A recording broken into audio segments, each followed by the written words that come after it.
반갑습니다. 2025학년도 대학 수학능력시험 물리학원 총평 그리고 해설 강의 진행할 남표구입니다.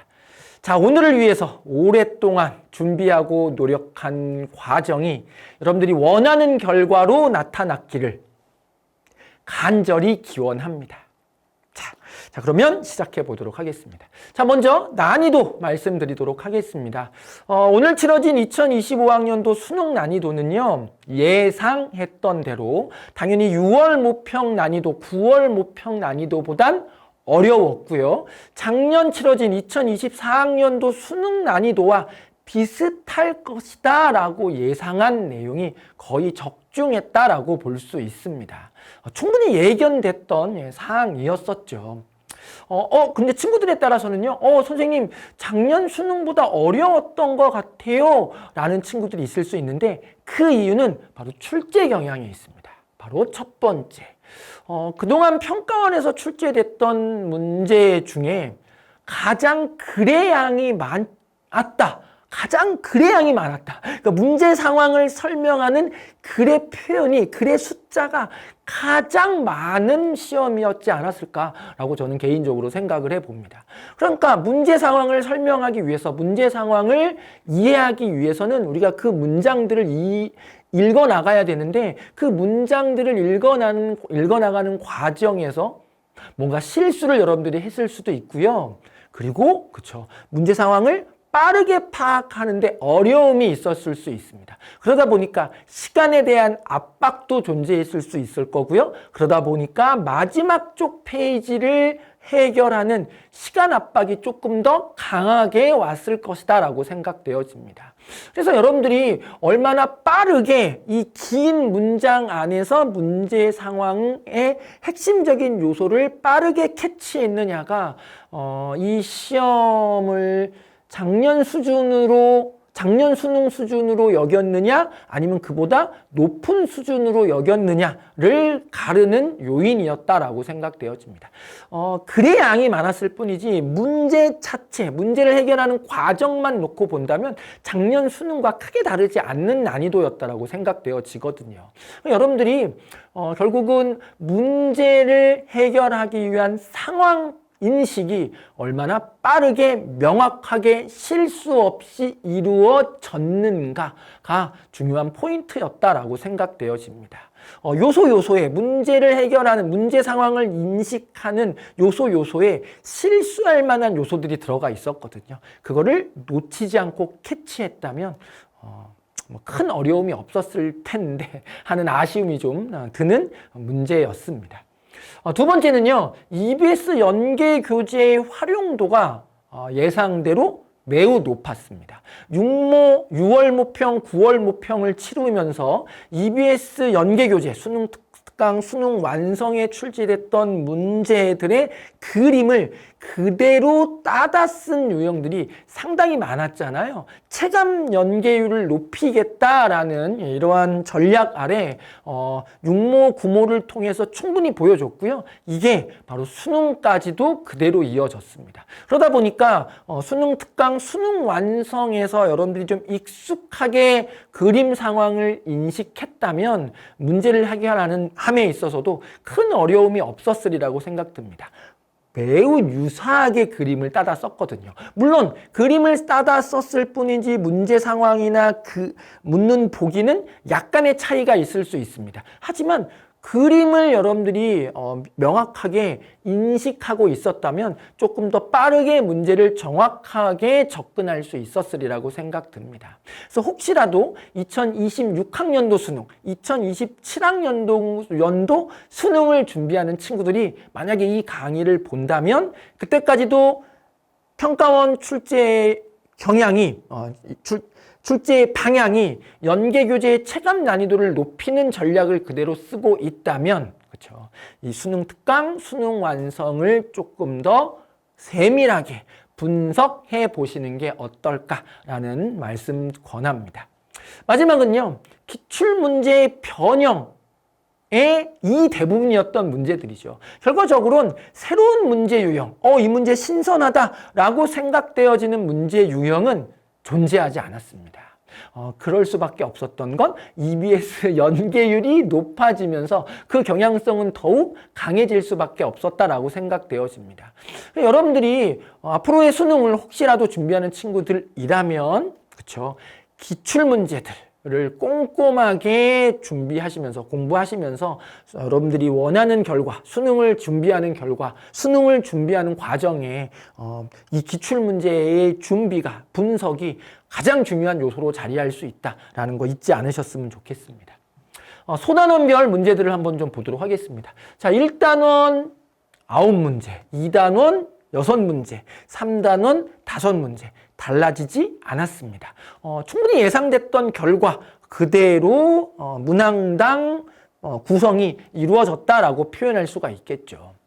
자, 등가속도 직선운동 6모, 9모에서 매우 쉬웠고요. 수능에서 난이도가 올라갈 것이다 라고 예상되어졌기 때문에 결국은 등가속도 직선운동 문제 수준이 난이도가 올라갈 것이다 라고 예상했었죠. 그 예상이 딱 맞아졌다라고 표현할 수가 있습니다. 그렇죠? 그래서 이런 수준의 문제들을 해결하기 위한 준비가 되어 있었어야 한다라는 겁니다. 작년 수능 수준으로 문제가 출제될 것이다라고 예상되어졌기 때문인 거죠. 그렇죠? 뭐 운동량과 충격량, 운동량 보존, 그동안에 출제됐던 기출 문제들과 크게 다르지 않은 유형들이 계속 이어지고 있었죠. 그렇죠? 특수상대성 이론 같은 경우는 수능 완성 문제의 그림을 거의 그대로 따다 썼고요. 그 문장의 표현도 거의 그대로 따다 쓰기도 했습니다. 여러분들이 이런 기출문제나 EBS 연계 교재를 통해서 준비가 철저하게 되어졌던 친구들이라면 어려움 없이 문제들을 해결할 수 있었을 거예요.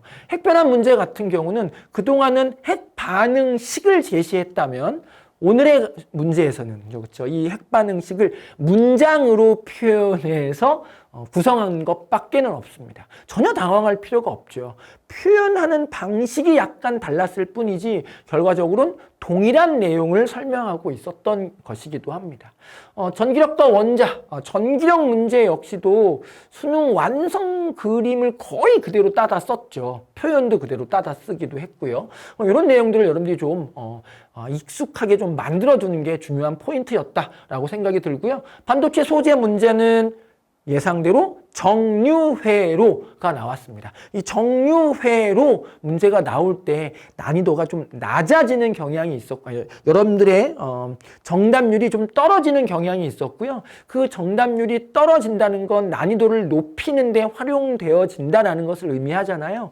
그런 전략 아래 바로 정류회로 문제가 다시 한번 등장하기도 했습니다. 하지만 여러분들이 이 정류회로 문제 역시도 워낙 기출문제에 많이 등장했던 내용이라서 충실한 준비가 되어 있었다면 당황하지 않고 쉽게 해결했으리라고 생각되어집니다. 전류에 의한 자기장 문제, 도선 3개 유형으로 출제되어진 내용도 달라지지 않았고요. 전자기 유도 문제 역시도 난이도가 높진 않았죠. 충분히 여러분들이 실수만 없었다면 쉽게 해결할 수 있었던 내용이라고 생각되어집니다. 전반사 강통신 문제나 파동의 간선 문제 역시도 수능 특강, 수능 완성에 나와 있는 그림 그대로를 따다 썼습니다. 그러다 보니까 익숙함이 있었던 친구들이라면 아마 실수를 하지 않았으리라고 생각되어지고요. 빛의 이중성과 물질의 이중성은 합쳐져서 한 문제가 출제될 가능성이 높습니다라고 예상을 했죠. 왜? 난이도를 올려야 되니까. 그러다 보니까 두 문제가 합쳐진 문제로 출제되어졌습니다. 그렇죠? 물론 난이도가 높진 않았지만 실수할 만한 요소가 들어가 있었죠. 그 실수할 만한 요소를 여러분들이 얼마나 슬기롭게 대처했느냐가 고득점에 도달할 수 있었냐 그렇지 않느냐를 판단하는 기준이었다라고 생각되어집니다. 지금 체크되는 이 문제들은요, EBS 수능 특강 수능 완성의 그림을 거의 그대로 따다 쓴 문제들입니다. 이러한 문제들이 어떻게 변형돼서 출제됐는가를 여러분들이 좀 꼼꼼하게 체크를 해 두신다면 혹시라도 다음 수능을 준비하는 친구들은 맞는 준비, 그에 맞는 대비가 좀 이루어질 것 같습니다. 이런 문제를 이렇게 변형해서 EBS의 연계 문제를 이렇게 변형해서 출제했구나라는 것을 파악하신다면, 그렇죠? 남은 수능, 앞으로의 수능을 준비하는 친구들이라면 이런 문제도 이렇게 변형할 수 있겠구나라는 준비를 하실 수 있을 거 아니에요? 그에 맞는 준비를 한 번쯤은 해보시기를 권하는 마음에서 좀 체크를 해드렸고요. 연결된 물체의 운동과 열기관 문제 같은 경우는요, 그동안 문제 상황을 설명함에 있어서 표현되지 않던 설명법이 쓰여졌습니다. 18번 문제 같은 경우는 장력의 B를 제시해서 문제를 해결하게끔 구성되어졌었고요. 그리고 열기관 문제 같은 경우는 흡수하거나 방출하는 열의 에너지가 같다라는 표현을 써서 이런 표현은 생소한데 라는 당황을 여러분들한테 좀 안기고 그로 인한 난이도를 높이는 데 활용하려고 한 이런 전략이 좀 숨어 있지 않았나라고 저는 개인적으로도 좀 생각이 들었습니다. 그럼에도 불구하고 그동안 출제됐던 기출 문제들의 변형과는 변형에는 벗어나지 않았습니다. 결국 앞으로의 수능을 준비하는 친구들이라면, 그렇죠?